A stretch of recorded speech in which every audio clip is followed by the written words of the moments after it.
Sir Isaac Newton was pretty sure he was a smart cookie. I mean, after inventing calculus and the theory of gravity, he should be clever enough to do some financial investing, right? Anyway, long story short, he lost $4,600,000 in today's dollars in a nationwide speculation frenzy known as the South Sea Bubble of 1720. As Mr. Newton later said, I could calculate the motion of heavenly bodies, but not the madness of people. Yeah, sucks for him. Of course, that's not the only time markets, institutions, or entire democracies went haywire. The madness of crowds. And yet, just when you lose hope in humanity, you see citizens coordinate to rescue each other in hurricanes, communities create solutions to problems, people fighting for a better world, the wisdom of crowds.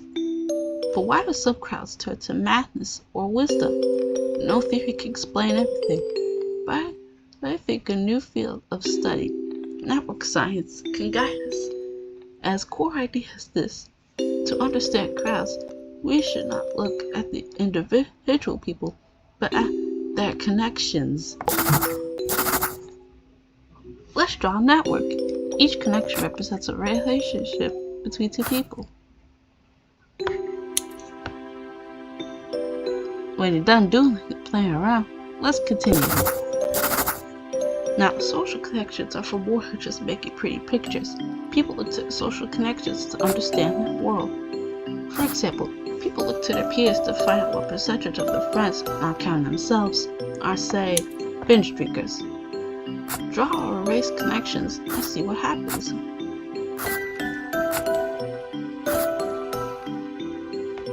Cool, got it. However, networks can fool people. Just like how the earth seems flat because we're on it, people may get wrong ideas about society because they're in it. For example, a 1991 study showed that virtually all college students report that their friends drank more than they did. But that seems impossible. How can that be? Well, you're about to invent the answer yourself by drawing a network. It's time to fool everyone. Puzzle time. Fool everyone into thinking the majority of their friends, 50% threshold, are binge drinkers, even though binge drinkers are outnumbered 2 to 1.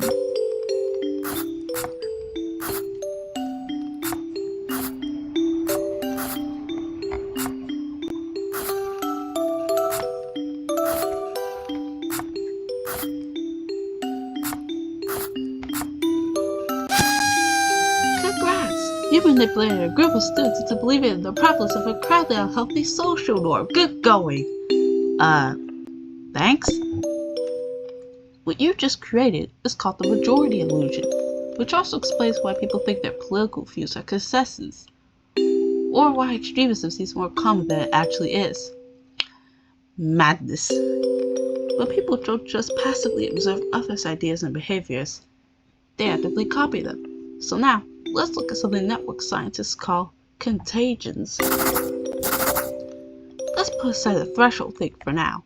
Below, we have a person with some information, some misinformation, fake news. That's what cool kids say. And every day, that person spreads the rumor like a virus to their friends, and they spread it to their friends, and so on. Start the simulation. Oh, and by the way, you can't draw while this thing's running.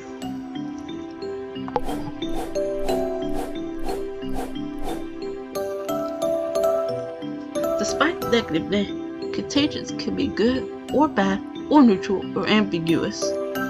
There's strong statistical evidence that smoking, health, happiness, voting patterns, and cooperation levels are all contagious. And even some evidence that suicides and mass shootings are too. Well, that's depressing. Indeed it is. Anyway, puzzle time. Draw a network and run a simulation so that everyone gets affected with the contagion. Oh, and by the way, you can't cut the thick connections.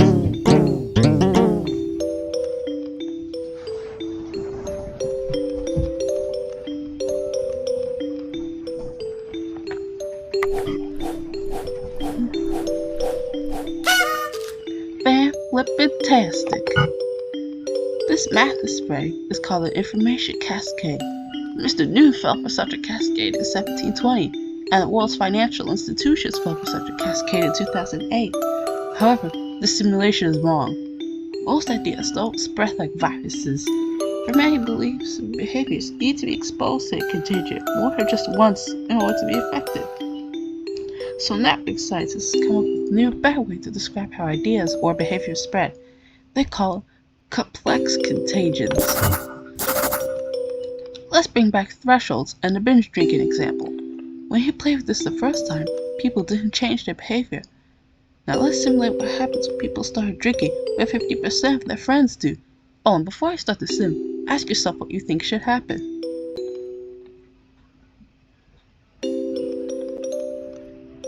Now we're in the sim to see what actually happens. Unlike our earlier fake news contagion, this contagion does not spread to everyone. The first few people get affected because although they're only exposed to one binge drinker, that binge drinker is 50% of their friends. Yeah, they're lonely. In contrast, the person in the end of the chain did not get affected because while they were exposed to a binge drinking friend, they did not pass the 50% threshold. Relative percentage of infected friends matters. That's the difference between complex contagion theory and our naive expressed like a virus simple contagion theory. You could say simple contagions are just contagions with a more than 0% infection threshold. However, contagions aren't necessarily bad. So enough about crowd madness. What about crowd wisdom? Here we have a person who volunteers to, rescue people in hurricanes, or tutor underprivileged kids in their local communities, or something cool like that. The point is, it's a good complex contagion. This time though, let's say the threshold is only 25%. People are willing to volunteer, but only if 25% or more of their friends do so too. Hey, Goodwill needs a bit of social encouragement. Get everyone infected with the good vibes.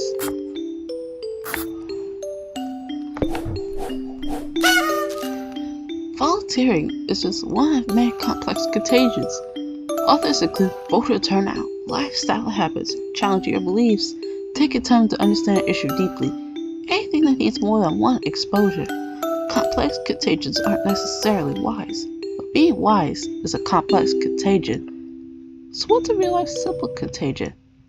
Usually bits of trivia like the possum has 13 nipples. Now to really show the power and weirdness of complex contagions, let's revisit an earlier puzzle. Remember this one? This time with a complex contagion, it'll be a bit tougher. Try to infect everyone with complex wisdom. Feel free to just hit start or try as many solutions as you want.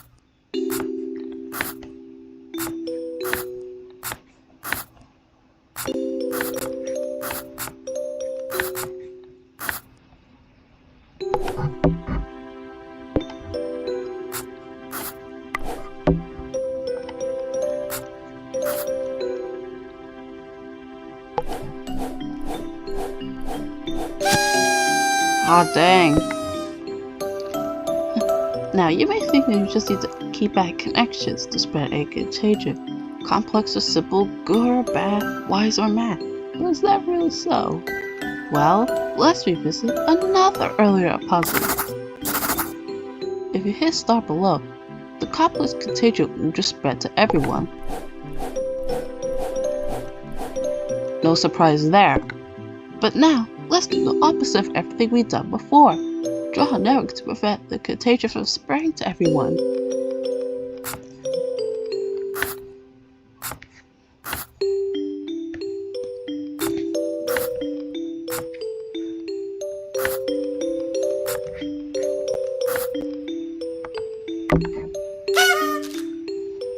You see? While more connections will always help the spread of simple ideas, more connections can help the spread of complex ideas. Makes you wonder about the internet. And this isn't just a theoretical problem.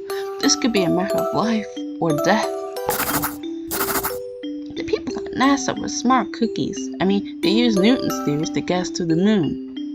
Anyway, long story short, in 1986, despite warnings from engineers, they launched the Challenger, which blew up and killed 7 people. The immediate cause?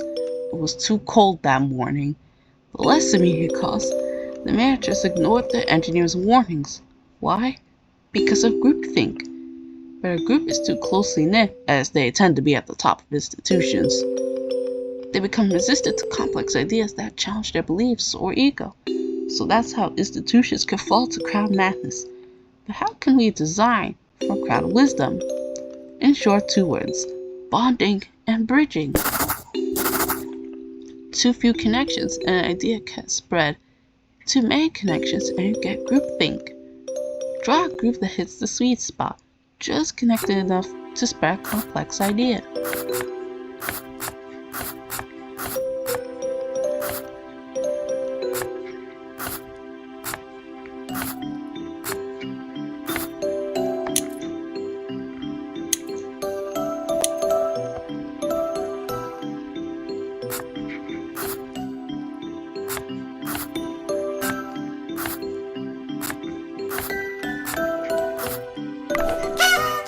Simple enough. The number of connections within a group is called a bonding social capital.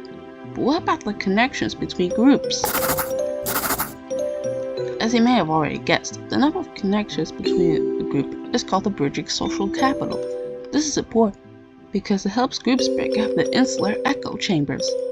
Build a bridge to infect everyone with complex wisdom.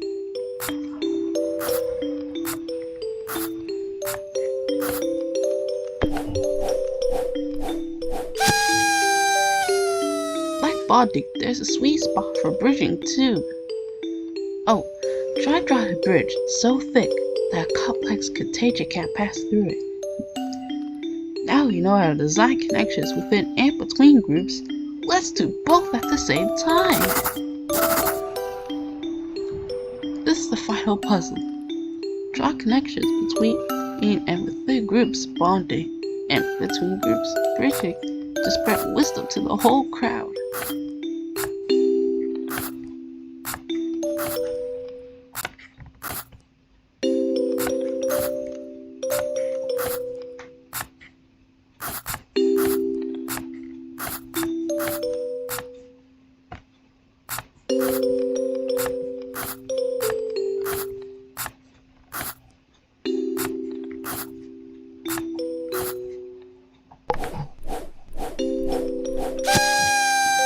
Congrats! You've just drawn a very special kind of network. Networks with the right mix of bonding and bridging are profoundly important, and they're called small world networks. Unity without informity, diversity without division, e pluribus unum, out of many, one. No matter how it's phrased, people across times and cultures often draw at the same piece of wisdom. A healthy society needs a sweet spot of bonds within groups and bridges between groups. Oh, and it ain't this because ideas can't spread, nor this because you get groupthink, but this is better. Network scientists have a mathematical definition for this ancient wisdom: the small world network. This optimal mix of bonding plus bridging describes how our neurons are connected, fosters collective creativity and problem solving, and even once helped US President John F. Kennedy barely avoid nuclear war. So yeah, small worlds are a big deal.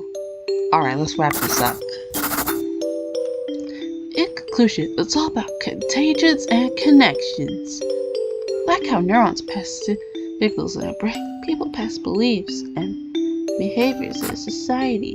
Not only do we influence our friends, but we also influence our friends' friends, and even our friends' friends' friends. Be the change you want to see in the world, etc., etc. But like neurons, it's not just signals that matter, it's also connections. Too few connections and complex ideas can't spread. Too many connections and complex ideas get crushed by groupthink.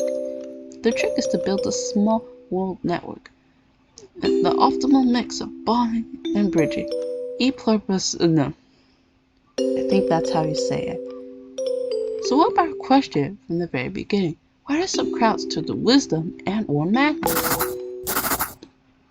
From Newton to NASA to network science, we've covered a lot here today. Long story short, the madness of crowds is not necessarily due to the individual people, but due to how we're trapped in a network's sticky web. That does not mean abandoning personal responsibility, for we're also the weavers of that web. So prove you're contagious, be skeptical of ideas that flatter you, spend time understanding complex ideas, and improve your connections, both with similar folk, but also build bridges across cultural or political divides. We can weave a wise web. Sure, it's harder than doodling lines on a screen, but so worth it.